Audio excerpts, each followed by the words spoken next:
What is going on, everyone? So this week's video is going to be pretty short, but it's also pretty important for those of you that are shooting large format or medium format, possibly 35mm, depending entirely on the camera you're using, because it has to do with cable releases.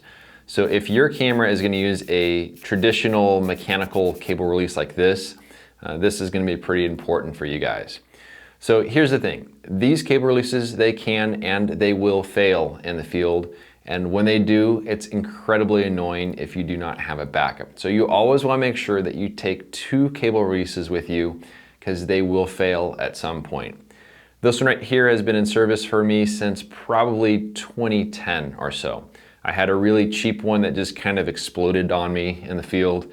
And so I kind of set out to get a really high quality remote. So this is a Linhof branded one. I know Linhof does not make these, but they just put their name on it. But I figured they're only going to put their name on something that's pretty good.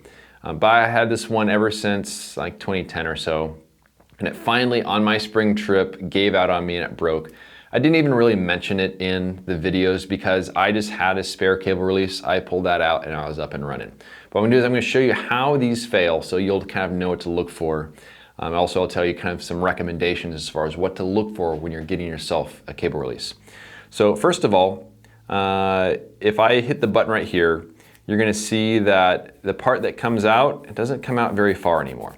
I think what happens is that over time the cable or the cord stretches, possibly from coiling it up like that.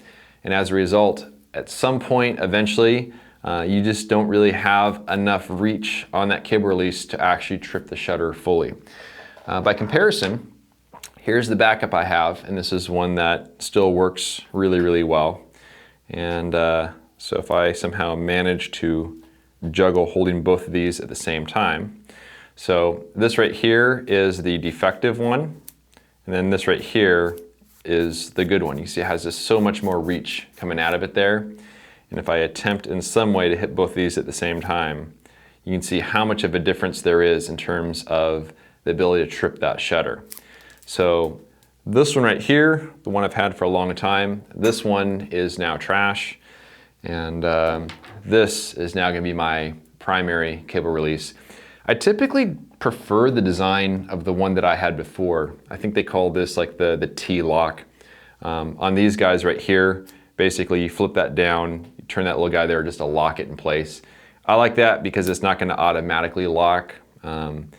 This style right here has this little auto lock trigger where if I loosen this guy right here, now it's going to hold it in place until I release it.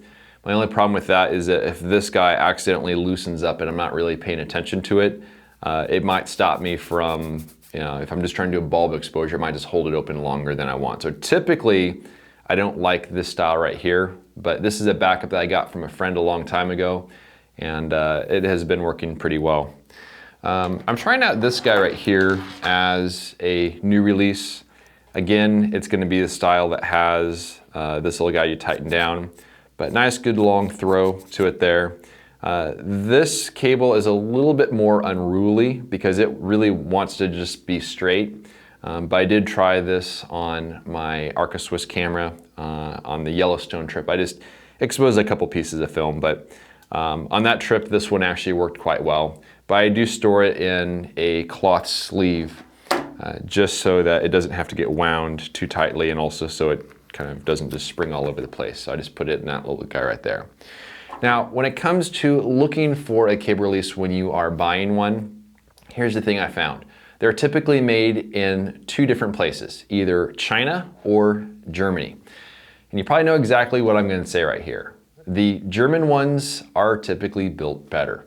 All the ones I've had that have been made in China, they kind of fail in really bad ways, or they kind of stretch with time, but a lot faster than what will happen to the German one. So I think from 2010 all the way to 2017, that's not a bad run for a cable release.